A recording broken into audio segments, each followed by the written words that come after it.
Mapagpalang araw po sa lahat ng ating mga kababayan at andito tayo ngayon sa Action Center para po i-inspeksyon ang higit na 38 na brand new dump trucks natin at 3 heavy equipment.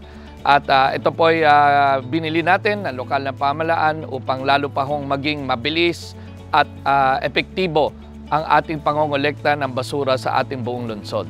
Sa dakong ito, nais ko rin pong paalalahanan ang mga pamilyang Valenzuelano na panitilihin po nating maayos ang paghahanda sa mga basura ng ating ipapakolekta. I-segregate po ang mga ito ng maayos at iwasan pagtapon ng basura kung saan-saan. Alinsunod sa ating Ordinance Number 47 Series of 2009 o ang Solid Waste Management Ordinance. Manatili ring nakaantabay sa ating official social media accounts para sa ating regular solid waste collection schedule. Para po mapanatili ang kaayusan at kalinisan sa ating komunidad, tayo po ay nagdagdag ng 10 bagong ruta at ito po ay kokolektahin araw-araw.